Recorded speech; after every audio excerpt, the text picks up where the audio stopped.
Thank you very much, John. We're going to be switching gears, and the next presentation is going to be broken into two parts, and we're going to be focusing more on the accuracy and the precision rather than just an overview of the bioanalysis. So for part one, which is going to be about the 20 minutes, the first 20 minutes or so, I'm going to be giving an overview of the accuracy and precision with the focus of the 2018 BMV Guidance. I want to mention that there was a nice overview of the guidance already this morning, so I'm going to be going through it relatively quickly. And then talking about three other topics: the use of freshly prepared calibrators and QCs in the accuracy and the precision evaluations, acceptance criteria of the calibration curves. Arindam is going to be talking on acceptance criteria of accuracy and precision during method validation, if there is such a thing, and also the use of separate stock solutions to prepare the calibrators and QCs for the accuracy and precision determinations. So with that, the first thing I'm going to do is just give an overview of the 2018 of the BMV Guidance.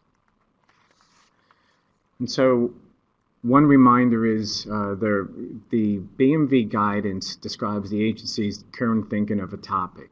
And it really should be viewed as recommendations. It's not a regulation, it's not a requirement. And I want to emphasize that. I know you've heard that already, and it's really important because recommendations in the guidance can be modified, and alternatives can be used if they can be justified. And the expectation is that when alternatives are used, there's a scientific a justification provided of why that recommendation or the alternative is used. So I know most of the people in the audience are probably familiar with accuracy and precision, but I know there are some people who aren't. So really quickly, what I want to do is just make sure everyone is clear on the terminology of like accuracy and precision. Accuracy is the proximity of measurements to the true value. So essentially, how close are you to the actual value? Precision is the proximity of measurements to each other. So when you have multiple measurements, how close are they to each other?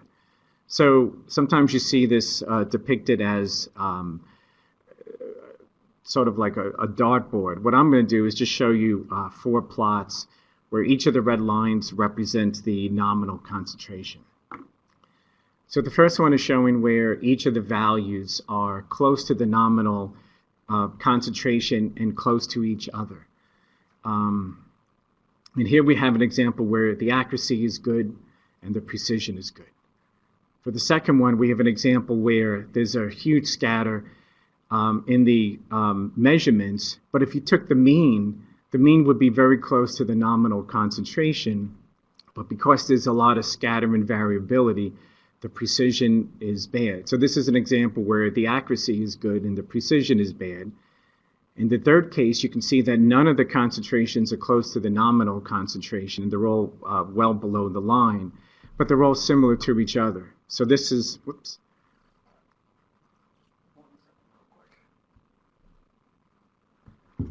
One second pause. We lost screen share. We'll be right back.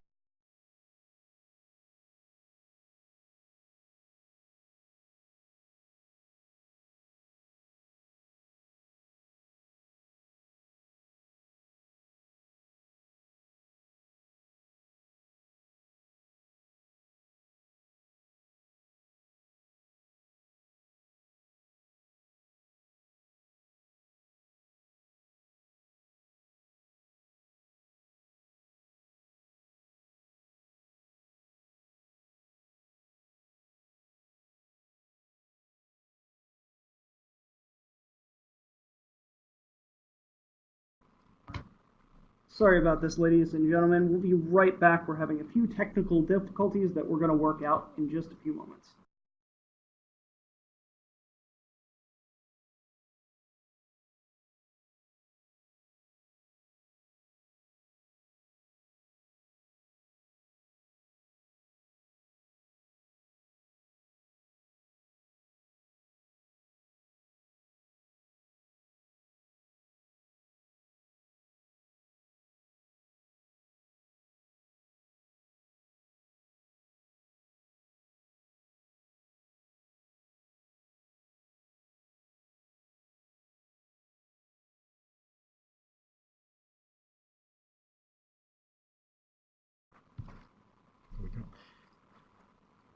I apologize for that, and I'm going to pick up, I think, where we were, which was the third plot, which showed that the concentrations are all less than the nominal, and they're all very similar.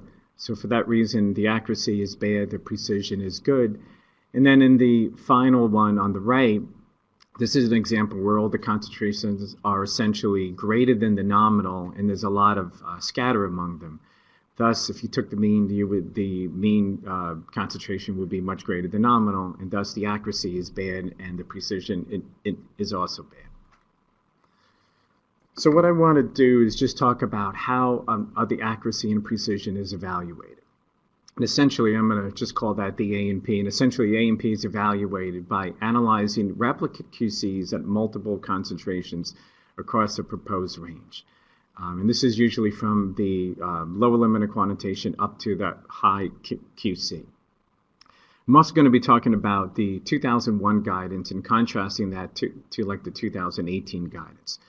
And I'm going to go through a chromatographic assays and then talk about a ligand binding assays. So starting with the chromatographic assays in the 2001 guidance, accuracy should be measured using a minimum of 5 determinations per concentration, or replicates, at a minimum of 3 concentrations in the range of expected concentrations.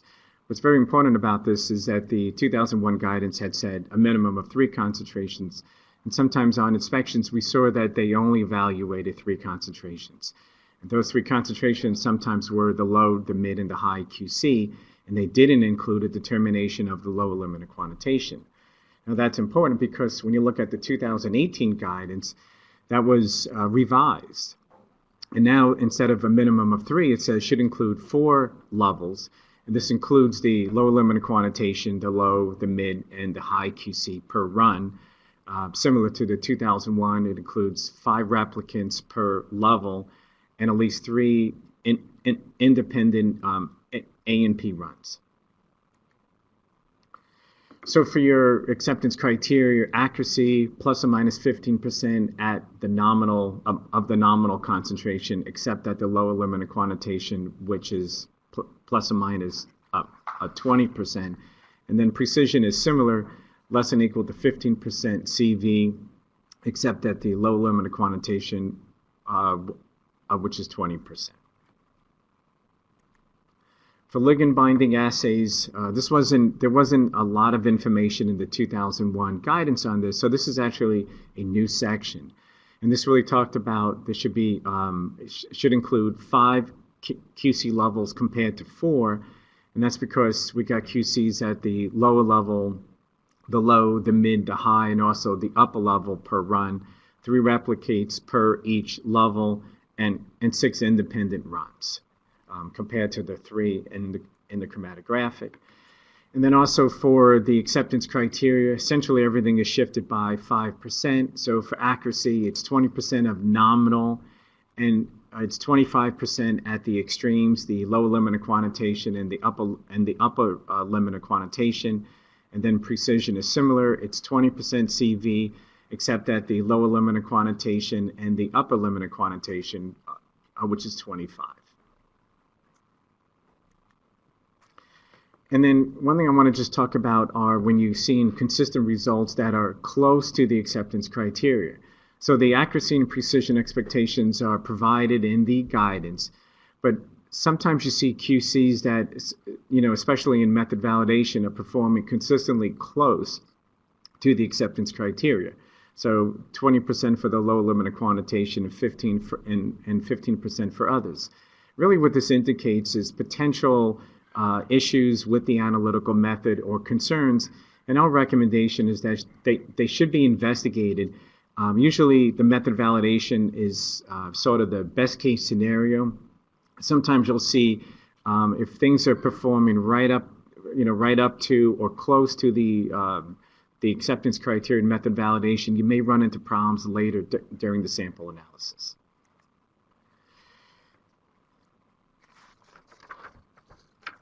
So during the sample analysis, the 2001 BMV guidance states that at least 4 out of every 6 QCs, or 2/3, should be within 15% of nominal, or and this is for chromatographic, or 20% of nominal for ligand binding assays.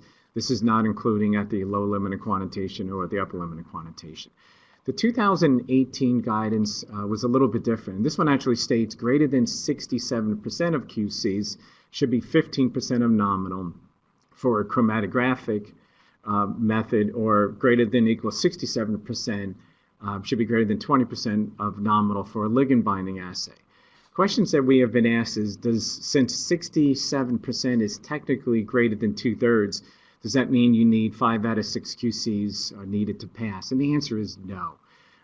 In the draft guidance, it actually had both the 67% as well as the 4 out of 6. So the recommendation is no.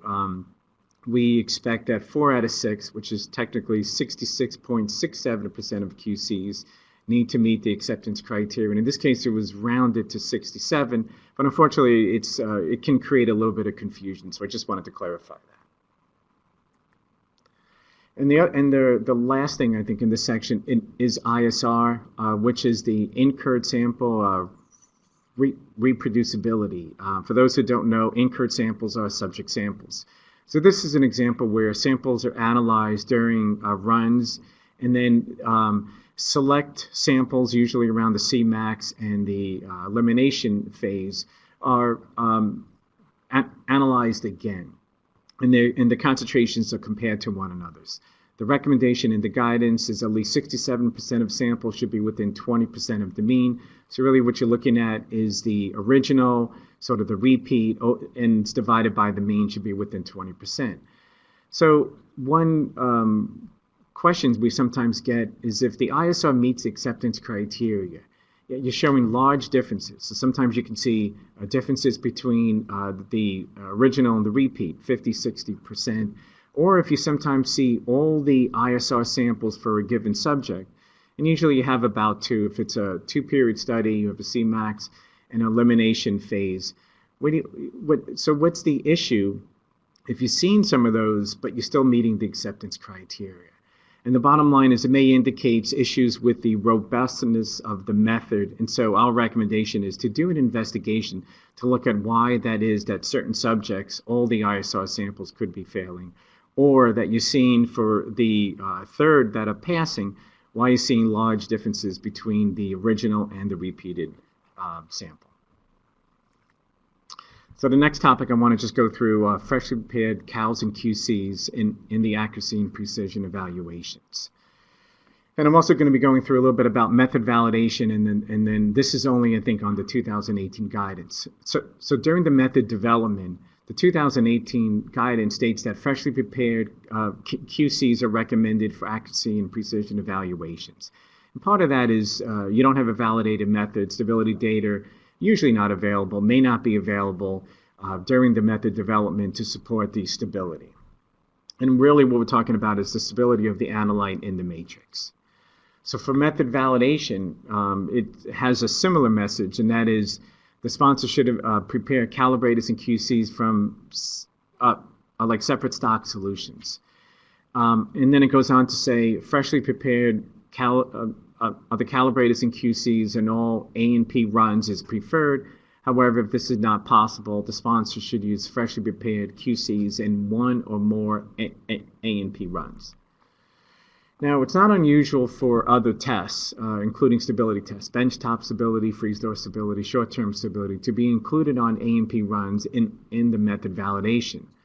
So the question that we often get asked is if other tests on A&P runs include stability evaluation, so you have a freeze-door stability, a short-term stability, can frozen calibrators and or frozen QCs be used in later A&P runs? So if this is used in the first one, is it acceptable? And so we have audited method validations where freshly prepared calibrators or freshly prepared QCs were used in A&P runs. So essentially, the ultimate recommendation is freshly prepared CALs and QCs are used. But if you use one or the other, so if you have a freshly prepared curve and the QCs are frozen and it meets the acceptance criteria, it's actually supporting not only the accuracy and precision, but also the stability. What we also see in some cases is where you have you do have some stability data, and they do have data to support freeze-store stability, and short-term stability, benchtop stability. And in those, again, the recommendation is to use freshly prepared, but if you have the data to support, you can provide the justification of using frozen cows or QCs. So the bottom line is if the QCs are within 15% for accuracy and less than equal to 15% of precision, what additional justification is necessary if not using freshly prepared cows and QCs? The bottom line is you need to justify whatever decision you make and recommendation you have, it needs to be justified. And then I just want to, the next topic is the acceptance criteria of calibration curves. And really I'm going to be contrasting the 2001 guidance with the 2018 guidance. And I'm only going to be talking about the chromatographic assays. So in the 2001 guidance, it says 75% or a minimum of 6 standards when back calculated, including the upper limit of quantitation, should fall within 15% except for the lower limit, where it should be 20% of the nominal. And values falling outside these can be discarded, provided they do not change the established model. Now, I underline the word or a minimum of 6 standards, and that's very important, because the 2018 guidance is a little bit different.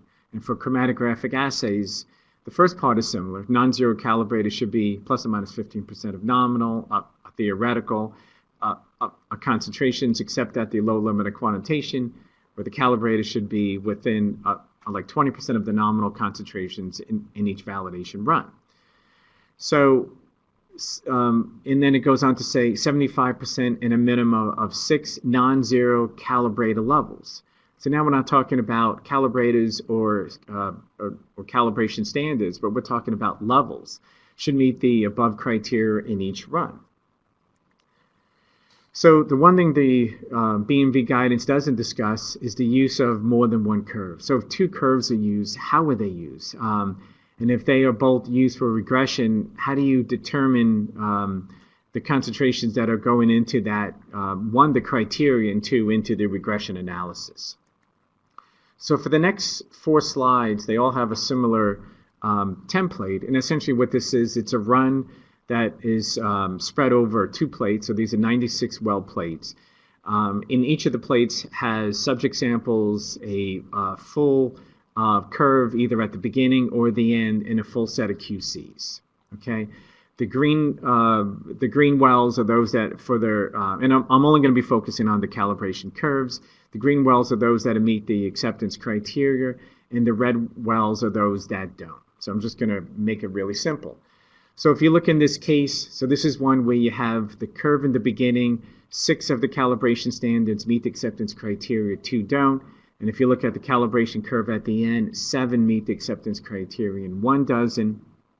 So if you're looking at the total number of standards, 13 out of 16 meet the acceptance criteria, which is 81%. So yes, it's at least 75% or a minimum of 6 standards meet the acceptance criteria. So this one is a check, and this the calibration curves are like acceptable. If we look at another sort of another curve or another run that has the 2 curves, in the fresh curve, in the first curve, we have 6 out of the 8 standards meet the acceptance criteria. If you look in the second curve at the end, 6 out of the 8 fail and 2 out of the 8 pass. So in this case, you have a total of 8 standards, 6 from the first curve, 2 from the second curve that meet the acceptance criteria. And the run acceptance is 8 out of 16 or 50%. So this run does not meet the acceptance criteria. Or the calibration curves on the run do not meet the acceptance criteria. Now, if we're looking at the 2018 guidance and looking at the criteria, it's 75% in a minimum of 6 non-zero levels. So in this case, this is the same one that I showed the first time, where 6 calibration standards in the first curve and 7 in the second curve meet the acceptance criteria. So if you're looking at levels, and if the assumption is you need at least 50% of calibrators at each level to be included, calibrator number 2 is out. And so essentially 7 out of 8 calibrators meet the acceptance criteria, and this passes. And then this is similar to the second example I showed for the 2001 guidance, except it's a little more extreme in the second curve. So in the first curve, you have 6 out of the 8 calibrators meeting the acceptance criteria, but none of the calibrators in the second run meet the acceptance criteria.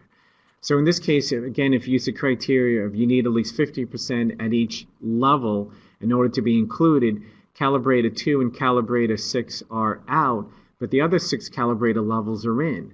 So in this case, you have 6 out of 8, or 75%, that are meeting the calibrator levels. So in this case, it would meet the acceptance criteria, but I would look at that last curve and be concerned with it. So one of the recommendations is that if you encounter this, where you have 2 curves and something potentially is going on, I would recommend there to be some justification or maybe an investigation of what's going on. What I'm not showing is what's happening with the high QC and the low QC, which could be providing more information, but we're essentially ignoring those. But it's one of those where you would need to justify why you don't have any concerns of the reliability of the unknowns in the end of the run. So a couple questions are, if 2 calibration curves were included in a run, are both curves including the regression? The answer is maybe. Or is the second one just being used more for a quality control purpose? And if so, how is the regression being calculated? Are you taking the mean of the acceptable other calibrators? And even if the second calibration curve is not included in the regression analysis, should we be concerned if the majority of the calibrators fail, or in the last example I showed, the entire all the calibrators fail?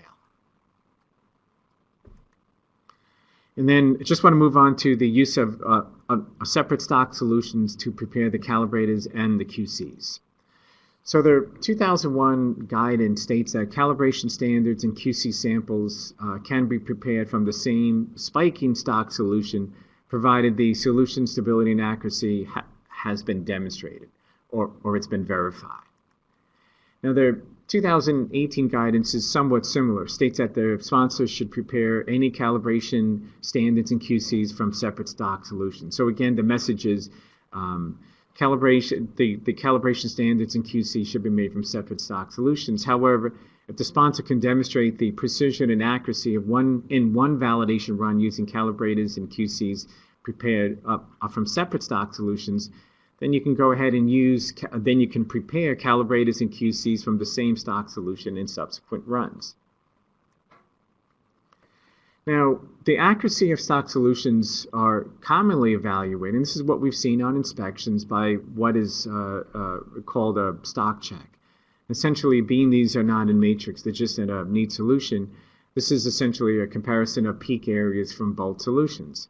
And what we have observed during inspections are CROs making 2 stock solutions, performing a stock check, and if the peak areas are close, and it's not uncommon to use about a 5% criteria, and if they're within 5%, they discard one of the stock solutions and then they continue onward using a single stock solution to make the calibration standards and the QCs. So a question we get asked is, well, how, if that's not necessarily the right way to do it, then how should the accuracy of stock solutions be evaluated? And in the guidance, we talk about the accuracy and precision of calibrators and QCs prepared from separate stock solutions or evaluated in a validation run, an accuracy and precision run. And then if that passes, it demonstrates the accuracy. But the question is, does that demonstrate that the stock solutions were accurately prepared? So performing a stock check or preparing calibrators and QCs from separate stock solutions in validation runs supports that you can make 2 stock solutions in a very similar fashion. The question is, did you make either one in an accurate fashion? Are they actually correct? Or did you make an error, but it's a reproducible error, and you did it the same error twice? So the recommendation is whatever method you use to demonstrate, if you do want to use the same stock solution to make calibrators and QCs, that justification should be provided when a single stock solution is used to prepare the calibration standards and QCs. That was my last slide, and I'm going to turn it over to Arindam, and he's actually going to be talking about part 2, and then he's going to be going through some case examples with the continuation of the accuracy and the precision of methods. Thank you.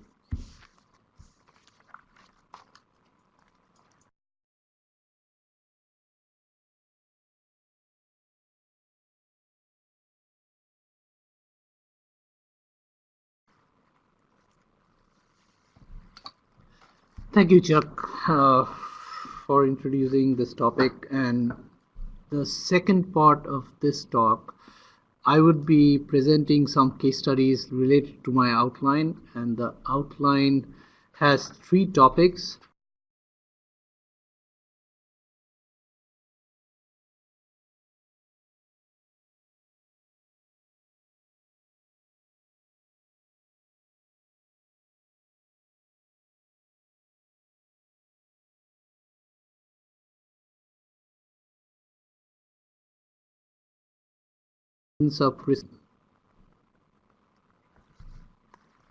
And the third topic would be QCs meet the 67% overall and 50% acceptance criteria at each concentrations. Will there be any concerns? So now you have had a good background of the bioanalytical method validation guidance, and also Chuck gave you a good background on accuracy and precision, and earlier before the break you also got some of the information from the other speakers. So I will take a little bit of deep dive into it. So the first topic, run acceptance of precision accuracy runs during method validation. Is there such a thing? So how do we measure accuracy and precision? How do you measure accuracy and precision?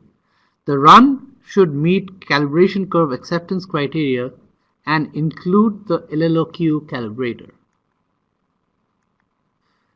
It is determined by replicate analysis of samples containing known amounts of analyte. The deviation of mean from the nominal value, the relative errors, serves as a measure of accuracy. The imprecision determined as coefficient of variation at each concentration level serves as a measure of precision. Accuracy and precision runs have no acceptance criteria. Why? So the A&P runs are predictive of how well the method being validated will perform during sample analysis. The QCs in accuracy precision runs serve to mimic study samples.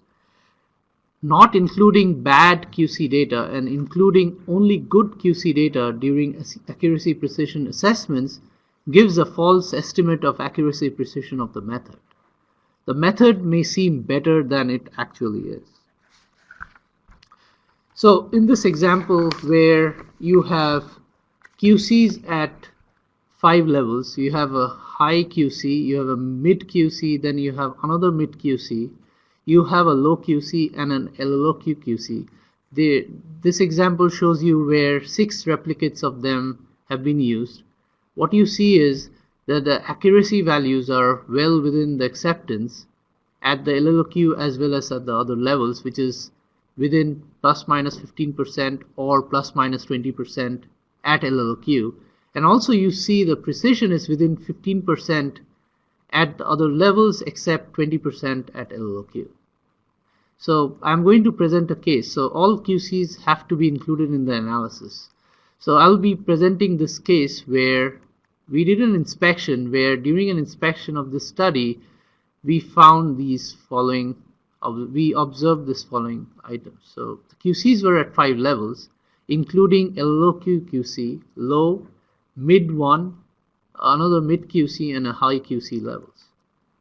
The sum replicates QCs at various levels were excluded from analysis. The accuracy and precision calculated from the included QCs were within acceptable limits. So here it is how the table would look with the QCs that were used for the analysis.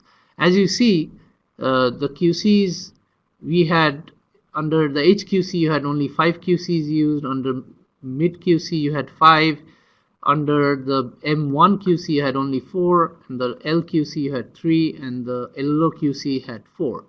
And the accuracy and the precision were all within acceptable limits.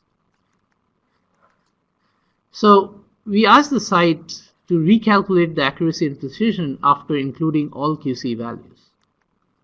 So when they included all the QC values, what you see is it gave a different picture.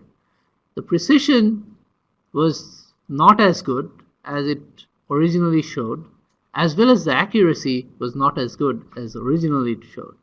So this case is to stress the point that, again, this was what we observed, that we failed to report all validation data for estimation of assay accuracy and precision, and inclusion of unreported results led to failure of experiment to meet acceptance criteria. So what are the recommendations? So all data generated for estimation of accuracy and precision should be included in the analysis except those where errors are documented due to assignable causes. Assessment of accuracy and precision should include minimum of 3 in the chromatographic assays and 6 in LBA experiments. However, all runs, again I want to stress, all runs should be included in the global assessment of accuracy and precision if more than 3 or 6 experiments are conducted.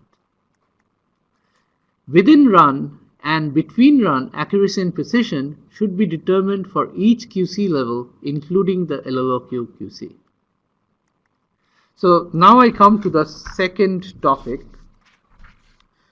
which is use of acceptance criteria for processing batches.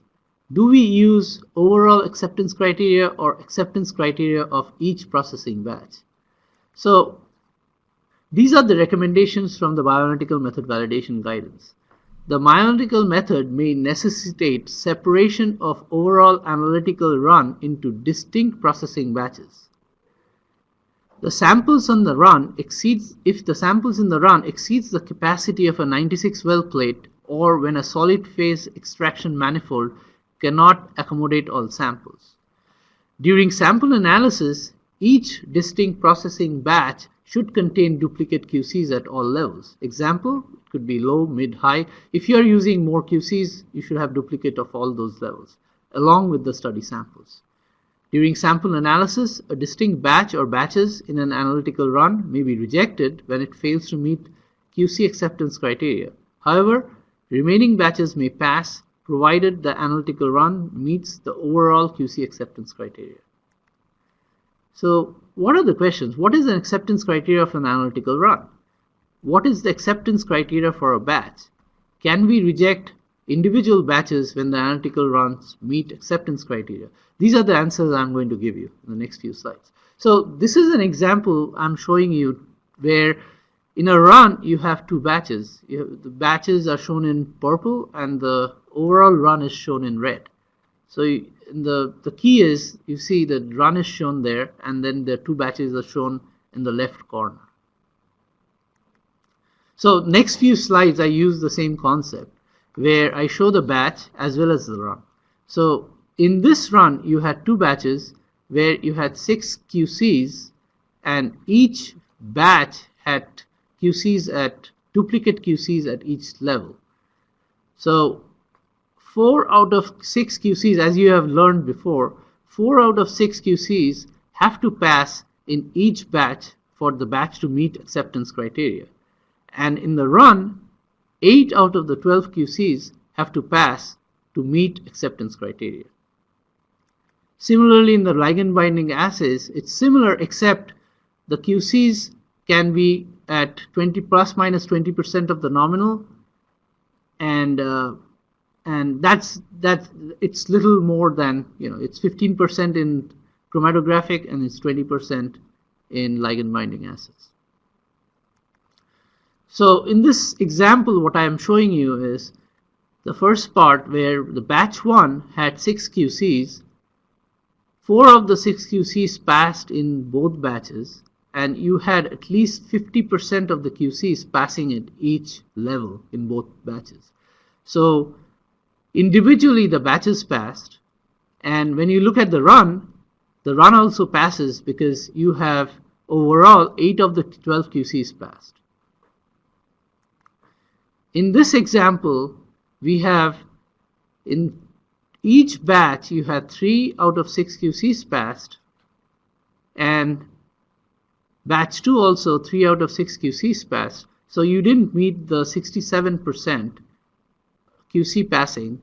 As well as when you look at the run, the overall only 50% of the QCs are passing.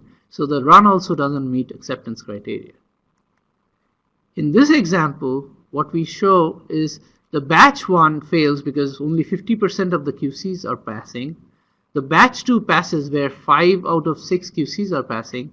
And when you take into consideration both batches, the run passes because 8 out of the 12 QCs pass. So in this case, what you can do is that you can go to the batch 1 and reanalyze the samples from batch 1, and you don't have to reanalyze samples from batch 2. So I'm giving you an example of a case study where we made an observation during an inspection of a bioanalytical study where the site was using a solid phase extraction method using a 48-port SBIA manifold. The injection sequence consisted of 67 samples in 2 processing batches. There were 9 QCs at 4 QC levels, low, mid 1, mid, and high QCs. And what you see is here you had spread across 2 plates, you didn't have duplicate QCs, and you didn't have all QCs were not represented in all plates. So you had 4 levels of QCs, and 1 QC you had in one batch 1, you had a duplicate QC for low, but the other batch, the second batch on the right, did not have duplicate QCs. So what were the concerns with the previous example?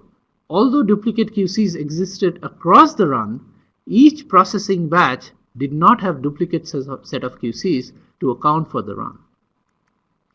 So the recommendations from this section is separate acceptance criteria can be set for individual batches and overall run. Full set of QCs in each batch if separate batches are used.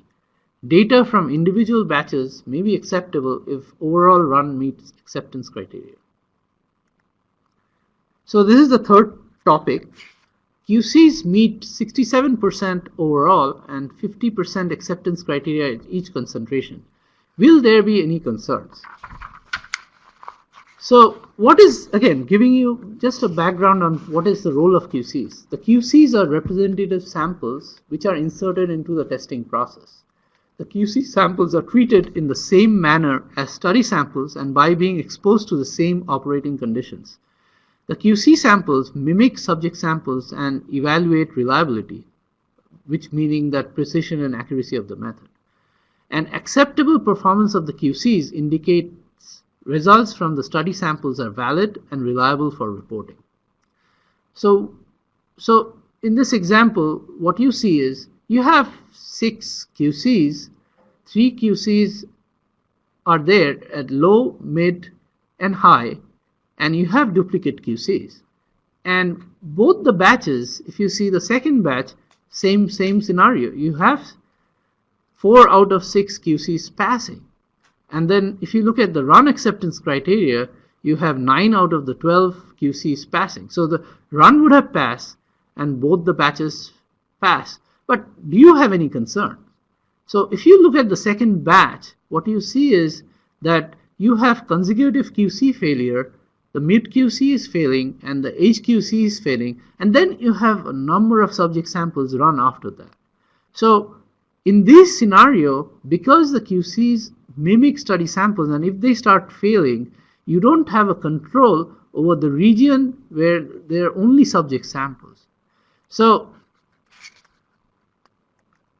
the recommendation is that if QCs are clustered in a region of a run, multiple QC failures may indicate analytical instrument issues with the run, even if overall run meets acceptance. So it may be advisable to investigate this further. So to address this, what BMV guidance recommends that the QCs should be interspersed with the subject sample during processing and analysis. And interspersed QCs allows monitoring of drift and its impact on accuracy of the sample concentration. So this is what I was getting at. So the QCs during an assay should be interspersed like this, by which you can see if they are accurately representing the subject samples during the sample analysis. So the challenge question 1. Accuracy and precision evaluations during method validation should use which of the following? Freshly prepared calibrators, freshly prepared QCs, freshly prepared calibrators and QCs, frozen calibrators and QCs. I'll give you a little bit of time to answer.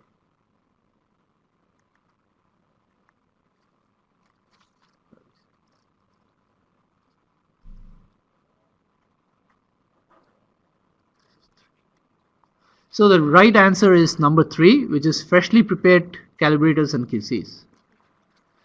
This is the challenge question 2. When sample analysis involves multiple and distinct processing batches, QC acceptance criteria should be based on which of the following? Individual batches, entire run, both individual batches and entire run, none of the above. Again, give you a few seconds. Okay. The answer is number 3, both individual batches and entire run. And thank you all for listening to this presentation, and I will hand it over to Ray for further